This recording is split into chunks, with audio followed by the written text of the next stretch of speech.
When we talk about developing inner fortitude, it's not just, how can I develop strength in the moment of a calamity or a struggle? It's literally, how can I strengthen these inner faculties within me, and how can I develop a set of skills that can help me navigate my life? And what we really want to focus on is, I want to ground myself in a set of skills that I'm going to live by. That these are my go-to timeless skills of inner strength, of inner fortitude in life. And we need this more than ever because, as I'm sure many of you are experiencing with everything happening in the world, we can feel quite helpless. And a lot of people also feel hopeless, and they feel like they're not grounded. They feel like they're at the mercy of their external world. And I mean, just going online, every day and seeing what's happening, people are losing it out there, I just had an experience recently. I was at a park and I was driving and was trying to get out of the park. And this guy was walking in the middle of the path. I kept saying, "Excuse me, sir, can you kindly," he just turned around and said, "F you." I was like, something is going on in the world, right? Just literally was trying to gently say he just did not want that. And he continued walking in the middle of the road. I had to go on the grass around, but it just made me think about, and I see people having these experiences. You go online and people are just losing it at the smallest things. They're just in a space where they feel entitled to so much comfort. They feel entitled to so much ease that if anybody interferes with that ease, if anyone interferes with that comfort, if anyone interferes with that self-worship, that like it's supposed to be all about me, then you are the problem. And I know we're talking about this as an extreme example, but let me tell you, if you don't work on yourself, you can easily get to that point where you become so irritated by the most minute interference of your comfort. And so this journey of taking care of ourselves spiritually, mentally, emotionally is not, it's a lot of it is preventative measures. And a lot of it, and I'm sure, for those of you who've come to my previous halaqah, you know that I don't talk about mental health in a black and white way. You talk about it in a progression kind of way, right? That symptoms can develop over time. You don't just wake up one day and have, a disorder at a very extreme level, right? It takes time for things to progress. And it's really important for us to, not all disorders, but most of them, right? We can take preventative measures to at least prevent symptoms from exacerbating, or prevent, our level of functioning from worsening. And sometimes people don't take those measures. They just leave themselves until it gets so bad. And then they're like, what do I do? What do I do? What do I do? So we want to work on ourselves constantly and have that inner accountability and assess how we are reacting, how we are responding. So inner fortitude is a set of skills that we want to develop and we want to cultivate, and we want to ground ourselves in it. These are my go-to kind of skills. And we don't want to develop a fluffy idea of what strength is, right? Strength is, this hashtag self-care culture, right? Strength is, I can't think of an example right now, but you know what I mean, like where it's like surface level. No. We're going beyond the theory. And as you guys know, I don't like to stay in the theory of it all. I like to emphasize practice, because we get so stuck in the theory of everything. We like the idea of talking. We like talking about the idea of something rather than practicing it. It's nice to talk about the idea of taming your nafs, right? And having a heart that is awakened, that is nourished. But to actually achieve that, it takes work. It takes work in the moment. So it's good to learn about things, and it's great that, we're here, alhamdulillah, we have these opportunities to gain these skills. But if you're not catching yourself in the moment and trying to work on yourself in those moments where you are frustrated, where you're heavy-hearted, where things are constricted, where you want to react the same way that you always react, and you just, if you don't actually intercept those moments and create new moments of change, you're just going to stay stuck in that idea of stuck in that phase of talking about the idea of change. So this year, I really hope that we can, alhamdulillah, I know a lot of us have been working on it last year as well. But we want to continue that, that effort of going beyond talking about the idea of change, the idea of transformation, that nice, fluffy idea. It feels good, right? You mean it's great to watch a video of someone, those reels that you see online of somebody showing you their fitness transformative journey. It's harder for you to actually go and you're like, that's so cool. I wish I could do that, right? And then it's harder to actually do it. It's so nice for the nafs to listen to read quote after quote, and it feels good. You're like, yeah, that's so true. That's so true about me. That's so true about me. I want to change this. I want to change this. It's so much harder to take that quote and actually apply it in a moment where you are so deeply uncomfortable, where you are so deeply agitated, where you are so deeply triggered or irritated. And I'm telling you, as a rule, if you don't try to address what you need to change in those moments when you are triggered, in those moments where you're uncomfortable, in those moments where you want to react the same way that you always react, you are not going to experience the beauty of actual change in your life. You just won't. So, are we brave enough is the question to change. Can you be courageous enough to face yourself and face difficult truths about yourself and actually tame your nafs, your lower, when I say nafs, I mean this lower self, this part of us, this ego containing self, this part of us that always wants comfort. It's not our higher self. It's not the most sacred self, right? It's not the self that's aligned with Allah subhanahu wa ta'ala. We can get it aligned with Allah subhanahu wa ta'ala. We can get ourself to be nafs al-mutma'inna, right? That tranquil self.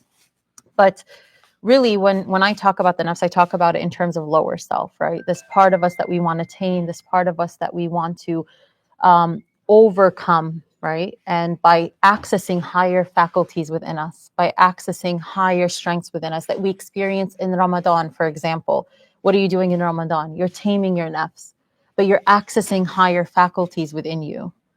It's interesting. I always give this example of like how you can be hungry, physically hungry in Ramadan, but you start reading Quran, you start connecting with Allah, you start accessing your soul, essentially, these higher faculties within you, and then you feel like you're not as hungry.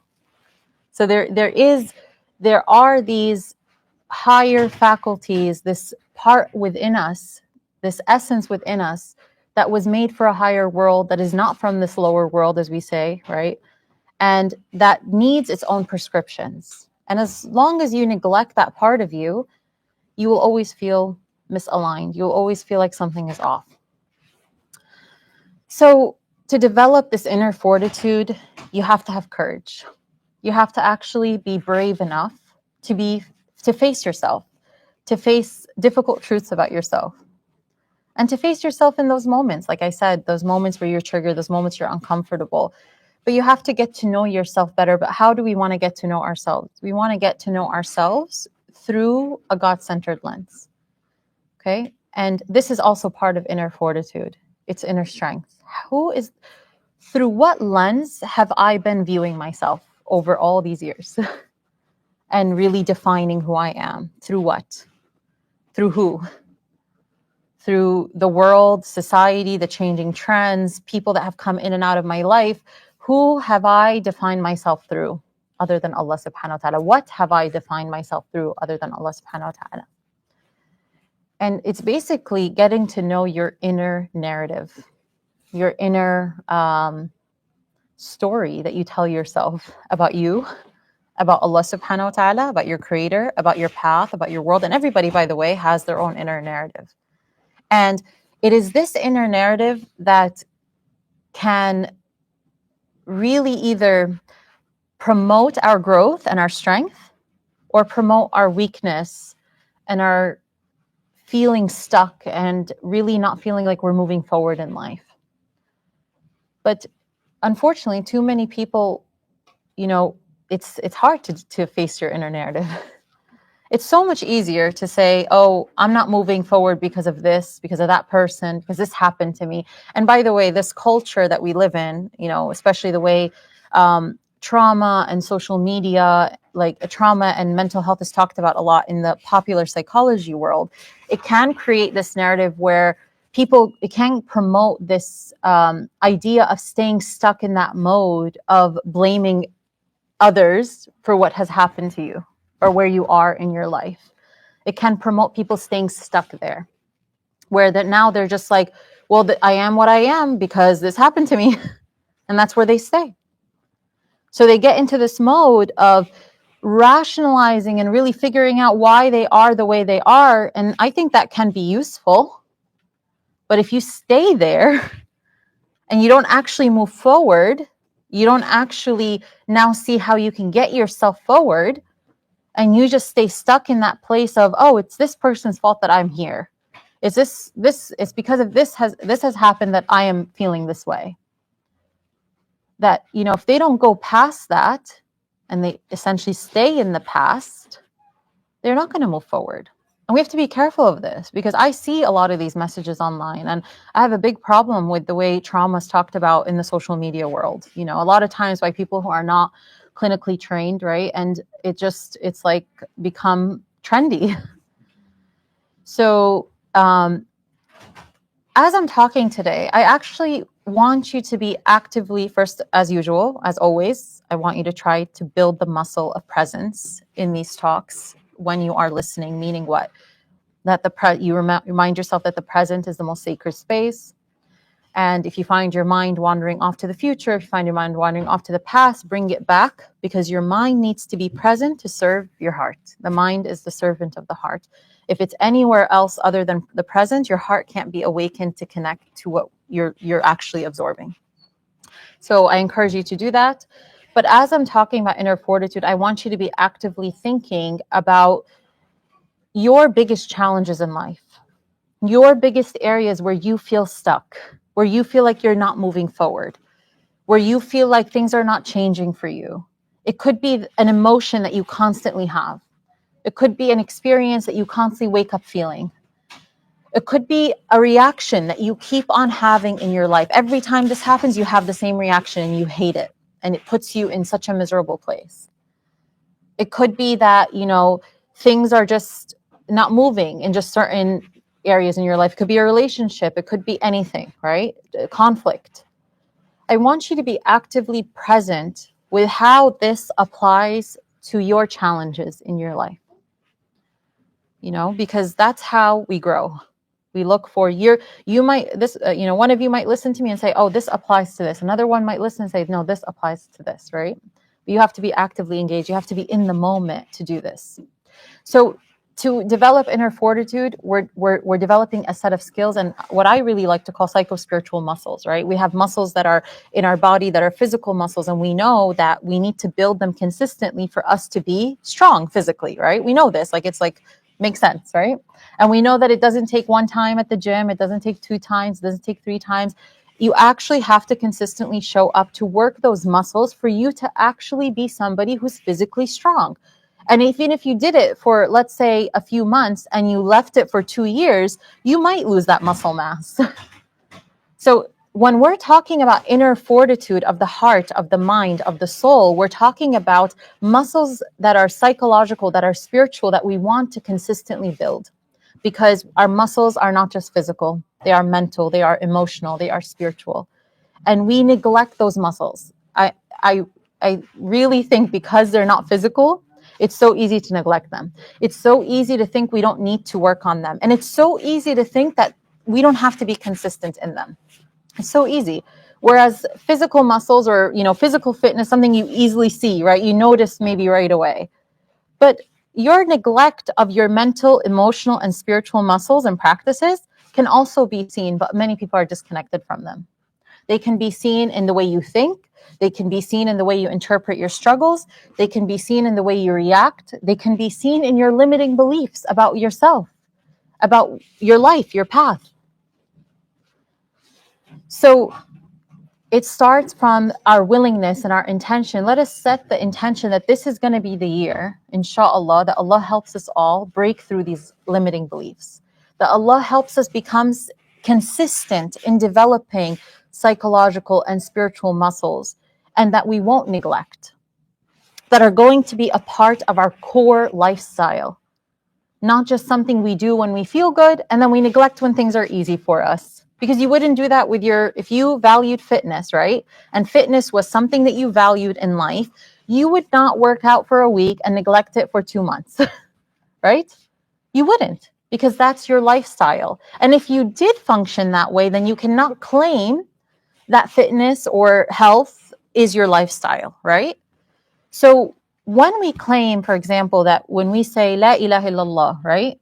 Muhammad Rasulullah, when we say our testimony that Allah is our, basically we do not center ourselves around anything other than Allah subhanahu wa ta'ala, then you have to look for evidence in your actions.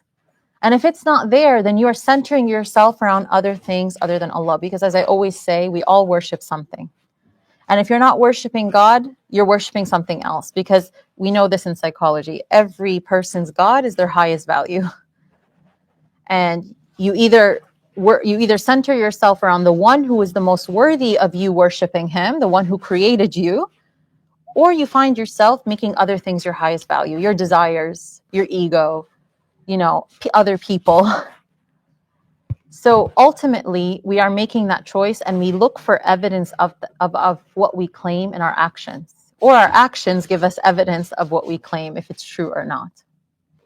But we have to start with this intention. So I invite you all to make that intention for this year. There's so much going on in the world. There's so much going on around us, and everybody, and outside of our collective struggles, we each have our own tests, our personal tests, which is added on to our collective tests, right? Everything's going on in Gaza, everything's going on in the world, in politics, and just, in people's, like I mentioned the example earlier, people are just becoming more impatient than ever. The Karen videos are getting crazy out there, right? Like they're just multiplying. but yeah, so we're living in a time where we need more light, and we want Allah subhanahu wa ta'ala to utilize us as means of light, as means of good examples in this world. Because people are watching these things and they're going online, and all they're seeing, because that's the way the world, the media is, it shows you more what's going wrong than what's going right. But there's a lot of good out there. But ultimately, as Muslims, when we look at our life, we want God to utilize us as a means of hope, as a means of light.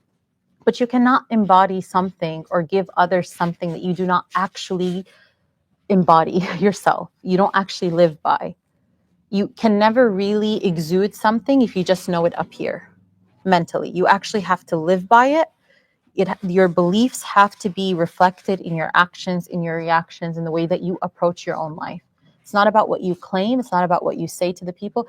You just living your life according to certain truths. Wallahi, people just learn from that. We live in a culture where we think the only way we give back is if we speak about things, or oh, I learned something, I gotta go teach it. That's the way I can give back. No, actually, have you tried practicing it? Have you tried living by it? Have you tried letting that truth illuminate your own heart and see how that changes the way you think, and changes the way you react, and changes the choices that you make? Because that itself is the example that you give others. That's how so many people became Muslim at the time of the Prophet sallallahu alaihi wasallam. Some people became Muslim just by meeting the Prophet sallallahu alaihi wasallam, not even by speaking to him. They saw in his character what he exuded. That itself was enough truth. And that's what we need more in our world today. We live in a world where there's so much emphasis on sharing and outputting rather than being. I'm going to say that again. We live in a time where there's so much more emphasis on outputting and sharing rather than just being. Meaning rooting yourself in these core sacred truths, living by them, and letting that be enough for your heart. And I see this so much. It's becoming one of the things that is almost one of the most common struggles that I see coming up in my work a lot. People becoming so irritable and frustrated when they are not in the same professional role or working in the same role, where they don't feel like they're outputting knowledge they have. Where they're not always on the go, where it's almost like, well, how can I be useful if I'm not out there speaking about it? How can I be useful if I'm not out there, starting a career around it, or, out in the world, in the public eye?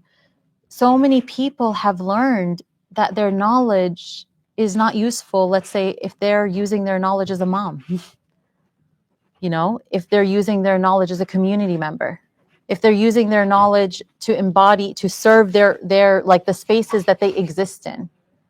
We live in a time where we've just become to value, like we don't know how to slow down and actually be sufficed with applying what we know and letting it beautify our life, and seeing how we can be utilized in the capacity that Allah wants us to be utilized. Does that make sense?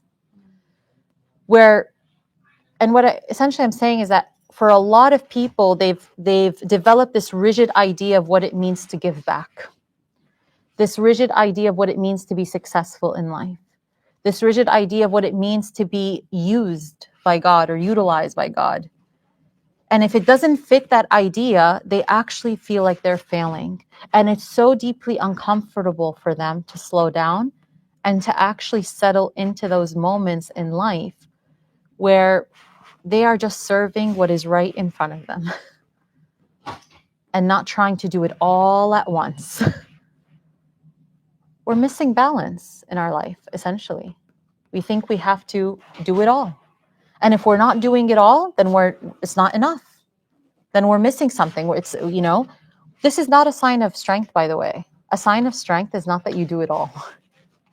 A sign of strength is not that you can be, or a sign of being superwoman or superman is not that you do it all. It's that you give everything its right, and you actually prioritize what's important, and you are attuned to what nourishes your heart on a daily basis. You're choosing quality over quantity. Whereas our world today, what does it teach? Strength is if you can do it all. Wow, this person's this, and this, and this, and this. They wear all these, we say these things, right? Oh, this person wears all these hats. And, it's like we pride ourselves on quantity roles over quality roles in our life. So part of developing inner fortitude is you know what you value. And you're so sure of that value. You believe in it. You really believe in it. It's not something that is talk. It's not something that is, oh, that's my value because that's what's trendy, which, believe it or not, I might ask you, do you only believe in things that are trendy? And you might say, no, absolutely not, right? But believe it or not, a lot of people have beliefs that are trendy. They don't even realize it until you break down their beliefs. They're like, you know what? I actually realize I don't believe in this. I don't actually believe in this. But I thought I had to. I thought I had to believe this. And then what's worse is when people package that with Islam, right? And say, like, actually take things that are trendy and then like they use Islam to support it. It's a whole different story I can get into. But this work is really about you becoming clear on what is important in your life, what is valuable. Assessing, what do I claim to believe? What do I actually claim to believe? Not like what I told people, but what do I actually believe? And looking at your actions and the things that you do and really, breaking it down to see if it's an actual truth in your heart. I use this example often, like if you say Allah, you like Allah is your priority, but you're missing your prayers, and that claim is not true, right? Because you're literally missing the meetings with him, your 5 appointments with him. And you're evolving him, astaghfirullah, around your life. So it goes again. So you can tell a lot about what you actually believe and what's actually like valuable to you from your actions on a daily. You could just take a day. You could just take today. You could say, what did I do today? What did I prioritize today? And that will tell you something about you. And then you try tomorrow. And then you look at what's consistent. Wow, every day this week I did this. This must be something really important to me.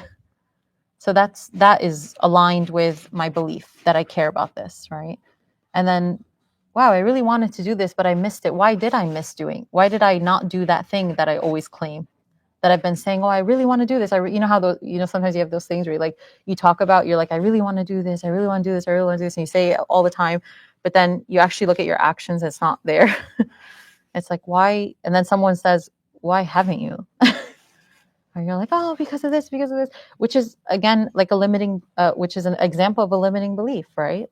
Is sometimes there are things that we genuinely want, but there's so many things blocking us, and we're not willing to actually ask ourselves the hard questions. It might take you aback when someone says, why aren't you? You might feel like, well, I'm going to get to it, but that actually is a moment where you should ask yourself, like, why is it that I'm talking about doing something that I'm not actually doing? Is it because it's not important to me enough? Or is it that, I'm just not following through on that belief, and committing to it? So fortitude starts from within and having an honest look into ourselves and what is holding us back. People have so many limiting beliefs that they're not aware of and that are not aligned with the Quran and Sunnah. A limiting belief is a thought. It's really what you claim, not just the thought, but it's like your internal beliefs about who you are, about who Allah is with you specifically, and about the world. Like so many people, for example, really go out into the world believing the world's out to get them. You miss your train, you think it only happens to you. You're like, why me? Like this is, like you just, this internal narrative of thinking that it's just something is wrong with you. That's why you deserve these things. I get messages all the time and people saying, I've been making this dua. Why me? It hasn't been answered. Why me? It's like, oh, what does that question say, essentially? Think about it. When you say, why me? Oh, is this a question for real? Yeah, I'll open it up, sure. It was actually. You're also asking how come it's happening to others and not. How come it's happening to me and not others? To me, that's another way of saying when you. Oh, when it's bad, when something bad. Some other people are getting what they want. Oh, yes. Yeah. So where is the flaw centered on? Where's the flaw centered around? Asking why is it happening and not what can I learn from this? I mean like the flaw, essentially, you're centering the flaw or what's wrong around you. The flaw is that you believe is that it's you. You're inherently flawed. Yeah. Some sense of shame right. or undeserved. So because I'm inherently flawed, when you say why me, you're actually saying because I'm inherently flawed, which by the way makes it a little bit more permanent. So then it's not something you can actually work with. That's the difference again between shame and guilt. I often differentiate so people can know that shame is when you think you're inherently flawed, and guilt is when you can look at a behavior and be able to differentiate that this is a flawed behavior and I want to change it. You feel more empowered to change it. But when we ask why me, you're literally asking what is wrong with me that I don't attract good things. So then let's break that down, right? Because it's really good to take something so specific and break it down even further, right? So when you say that because you're flawed, that you don't get good things, everything okay? Yeah. Okay.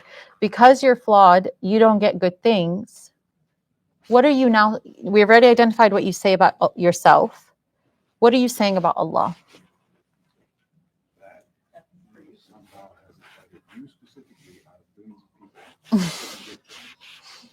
Okay. Because you believe you're not what he thinks you should be. Okay. So I'm going to go, that first part, all of it is good. The first part is that God decided, you said that means that God decided that because you have a flaw, right, or you're flawed, that he's not going to give you that thing that you want, right? So what are we essentially saying about Allah? He's targeting me. Targeting me, but also that there's something, he made a creation that is flawed, right?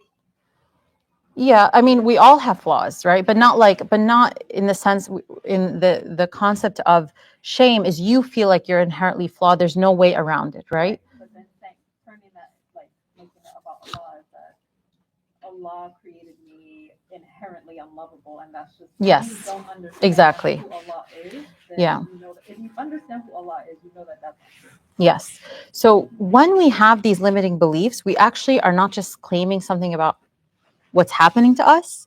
We actually are claiming something, a greater truth about ourselves and Allah subhanahu wa ta'ala. And we're also saying, not only is Allah targeting me, not only are we saying that Allah created me to be, as you said, unworthy of being of good things or unloved or whatever you are experiencing in the moment, but we're also saying that Allah functions according to your flaws. And that is the farthest thing from the truth, because that goes against who Allah subhanahu wa ta'ala is. That goes against our aqidah, essentially, because Allah does not function according to you. He does not function because of you. He's not dependent upon anything of his creation. Allah is Al-Samad, right? He is Al-Hayyul Qayyum. He is the one who is ever living, everlasting, absolute, self-sufficient, not dependent upon anything. So he does not function according to you. You know, when people say like, oh, I don't deserve this, so I'm not going to make dua because I did something bad, so I don't deserve it. So you're saying that because you did something, that now Allah is going to adjust who he is to, like, it's this constant thing of like, and by the way, when you think about it, this is where the harsh reality comes in. It also is a reflection of our level of self-importance. We are just not that powerful, right? We are just not that powerful. Allah, that's like, oh, I did something. Okay, now the whole universe is going to adjust to center around you. See, narcissism is not just so there's two sides of it, right? There's of course the narcissism that we know about, the common one, the one that's like, reflected through grandiosity and where that person has an inflated sense of self. But sometimes where that that self-importance quality in narcissists can also be reflected in us in an opposite way, when we think that when we do a mistake, like for example, a narcissist will make a mistake and they won't think anything of it. They'll think like it's everybody else's fault. But let's go to the opposite extreme. As I always say, opposite extremes, both are not good, right? But on the opposite extreme, you might be actually fixating on your flaw so much, where they fixate on their good stuff, right? And their like strengths. You can fixate on your flaw so much and you start to think that everything centers around that, right? Because of you, now this person's going to think this. Is this person going to do that? Like you start actually giving so much like almost like you control the outcome because of what you did or what happens or things like that, So we have to be careful of this, that we don't go against our aqidah because we are in a difficult emotional state. So we need to catch ourselves. But guess what? We broke it down here, right? But where does real change happen? In the moment. On those days where you're so heavy-hearted, things are just not going right. You wake up late, you miss the train, you drop something on your shirt, that you get a rejection letter from a job that you applied to or something. It's those moments where those narratives come up and you go into that like mode, and you forget to check yourself and you forget to assess. And I want you to ask yourself this: what am I saying about Allah in the moment? What am I saying about myself? And is it in line with our aqidah, our belief system as Muslims, what Allah subhanahu wa ta'ala has taught us about himself? And if it isn't in line, how can I align it? Well, then I need to go to what Allah has actually said about himself. I need to pick up the Quran and actually read what God has said about himself. And this is why we need a consistent relationship with the Quran. We do. Because you're cut off from his words. So guess whose words start becoming the priority? Your words. You cut yourself off from Allah's words, other people's words, your words, the words of the creation, the words of the world, the words of society start to become your priority. You start prioritizing Allah subhanahu wa ta'ala's words, his words start to override your unhealthy words, your untruthful words, the untruthful and inaccurate and false narratives that you get exposed to in the world.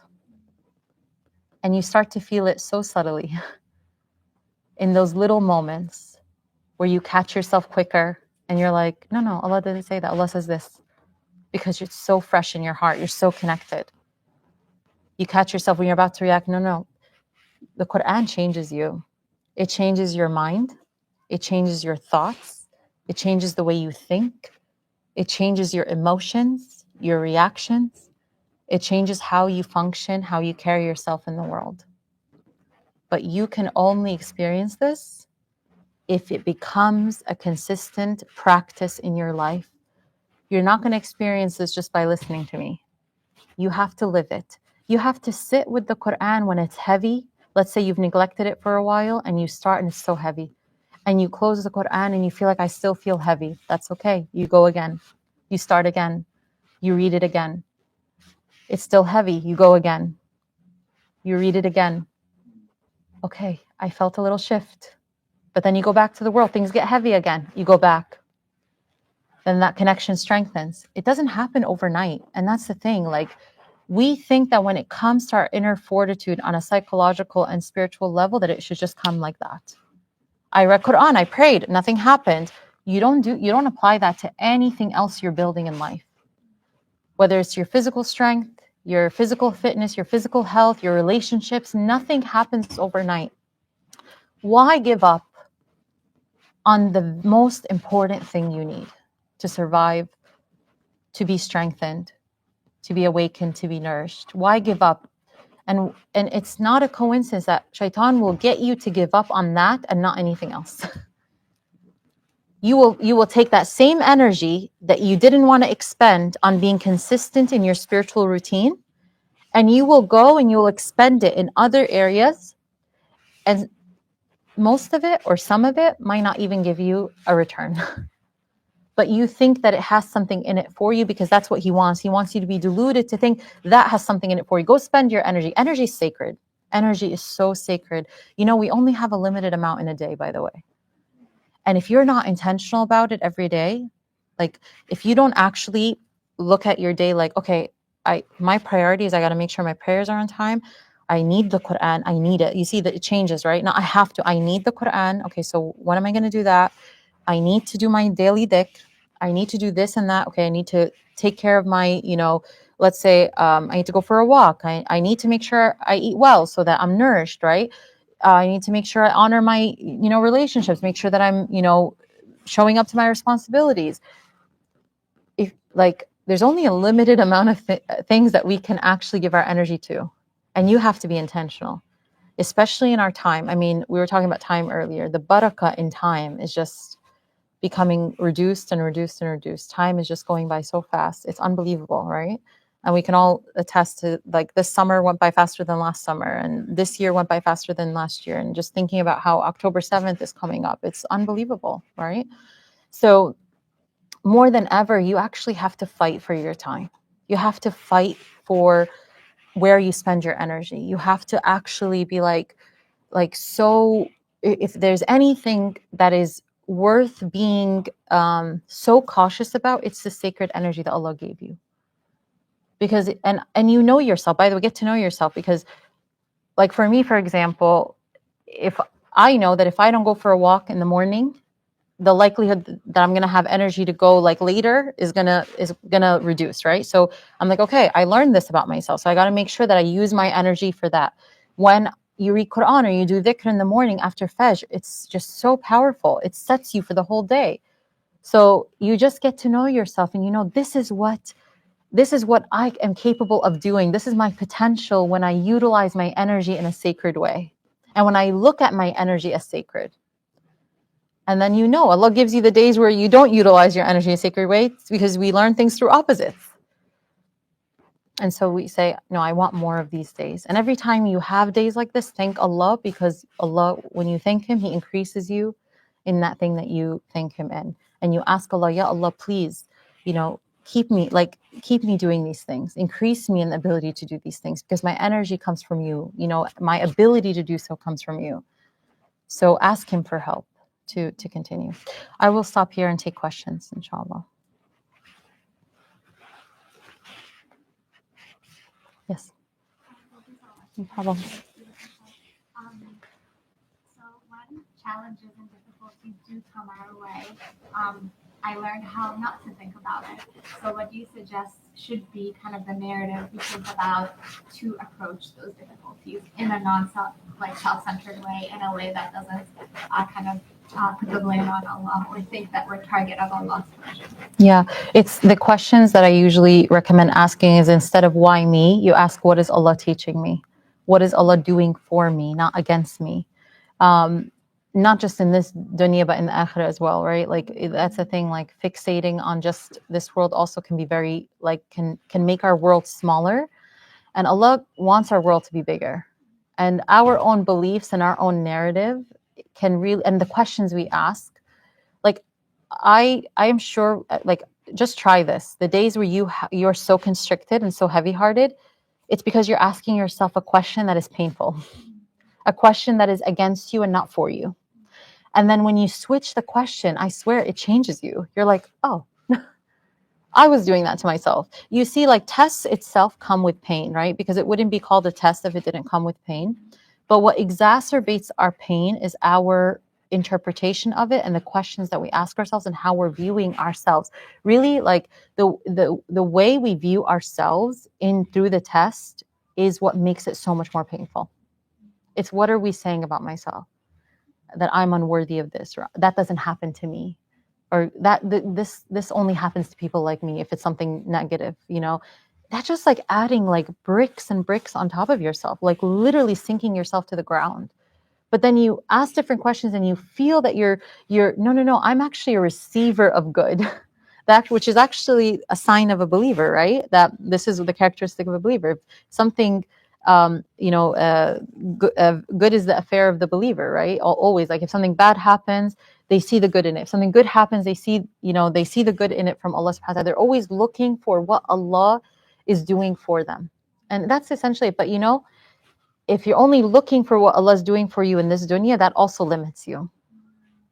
Because you're a soul, and your soul doesn't live in this dunya forever. And your soul is not from here.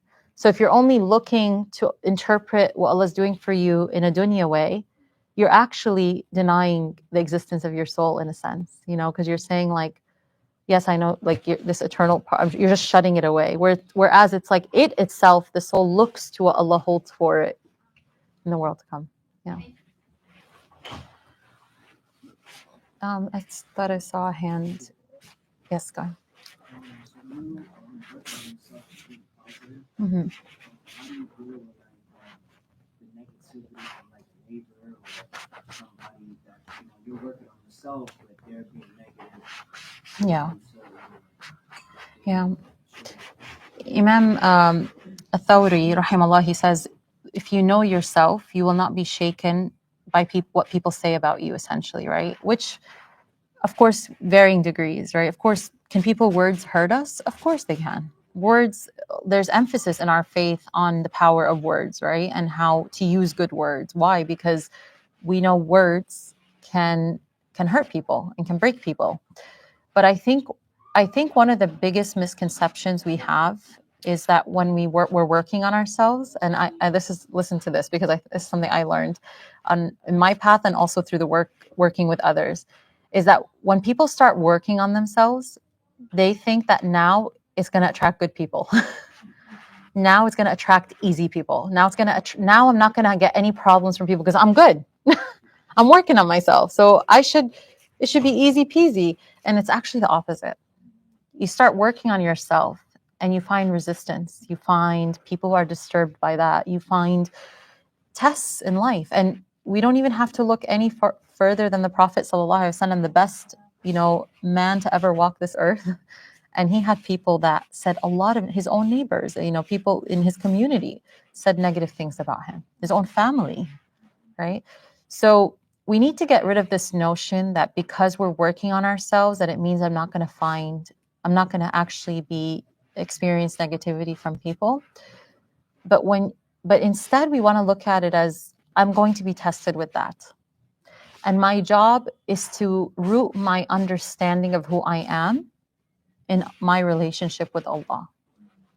Is my intention sound? Is it pure? Is it good? What did I actually do? What are the facts? How did I act? How did I react? There's a lot of power in getting to that point where, and that's really the characteristic of ikhlas, sincerity, is you're not taken too high by people's praise, but you're not taken too low by people's criticism. It doesn't mean that it's not going to affect you, but it becomes more balanced. And that's how I actually look at growth, is that it's, for every person, growth is about balancing yourself in certain areas. You're either on one extreme or the other, and it's about coming to that middle. Yeah. I hope that answers your question. Yeah. Mm-hmm. There's to say the strength in build your inner strength in yourself. It's, obviously it's easier said than done, but Of course. Staying conscious of a lot. Yeah. And there are so many, there's only 24 hours in a day, right? Mm-hmm. There's so many signs that he can send you, give you. And you just have to be aware of it. Sometimes you might miss it, but he'll show you again. Yeah. And when you mentioned with the Quran, which is very interesting, probably happens to everyone here. Mm-hmm. If it does get heavy, life, or just getting away from reading Mm-hmm. and learning more about anything, Mm-hmm. you'll open it at the exact part you're supposed Mm-hmm. to. Yeah, absolutely. In that moment, and it's staying in that moment.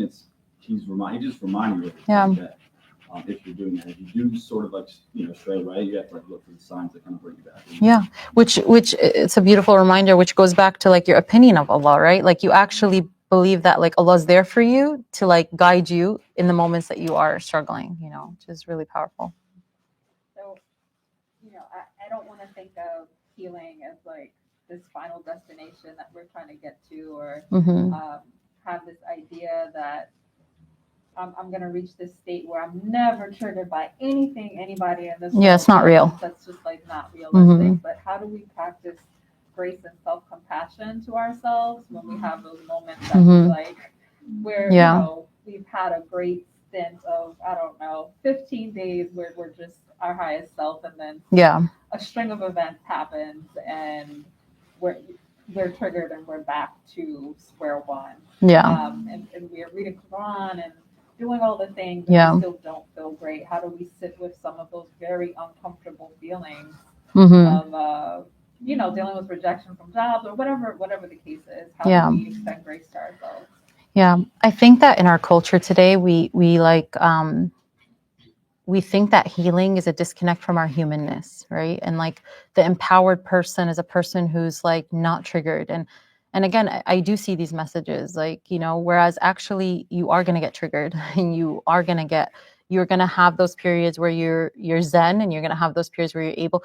Progress, the way I look at progress, is that you're creating more days than you used to with the skill set, the positive skill set. That's what progress is. You're creating more days.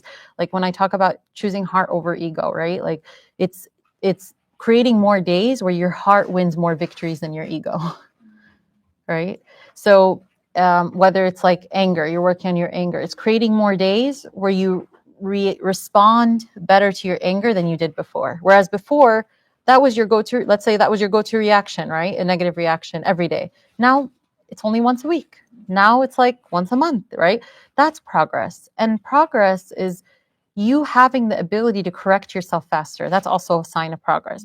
But I never define progress as you get to a point where it's a destination and healing is a destination, or you not being triggered is a destination, never happens again. That is not real.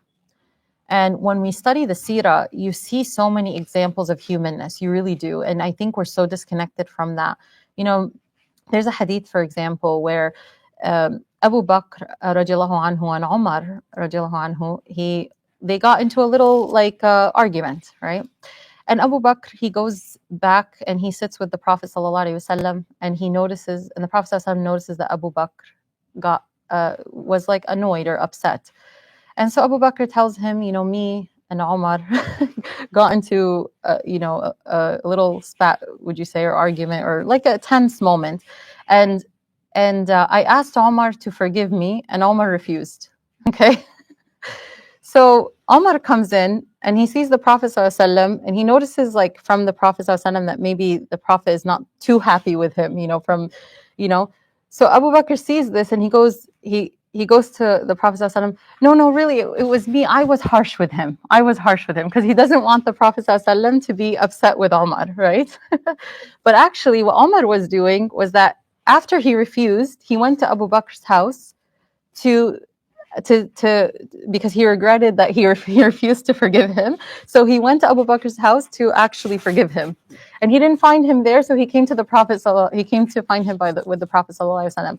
Just such a beautiful. And then Abu Bakr sees this. He doesn't want the Prophet ﷺ to be upset with Omar, so he tells him, no, I was harsh with Omar, and that's how that's what happened, right? Is that he was harsh with Omar, and then Omar refused to forgive. Which is really interesting, because Omar was usually depicted as the one who was tougher. But just like examples like that are just so beautiful, because you see these human interactions, right? And you see these they weren't like, they corrected themselves and they moved on. And I think, honestly, that a lot of times our inability to move on from our mistakes is, okay, so it's either two things, right? It's either that you are actually not getting to a point where you're focusing on correcting yourself, or you're fixating so much on how did you appear when you made a mistake. It's very hard for you to move on and actually grow when you're fixated on, oh my gosh, I wonder what people are going to think now that I made that mistake. I wonder what people are going to think now that I was triggered like that. I wonder, now they're going to have this image of me. That's honestly, I think, what keeps people from moving on, and what keeps people in this place of having this unrealistic version of themselves. Whereas you see in this example, he regretted that he didn't forgive. He came to forgive. You see, it's like you keep it moving. Right. Okay. I guess we will stop here then, inshallah. Allahumma salli ala Sayyidina Muhammad wa ala alihi wa ashabihi ajma'in. Wassalamu alaikum wa rahmatullahi wa barakatuh.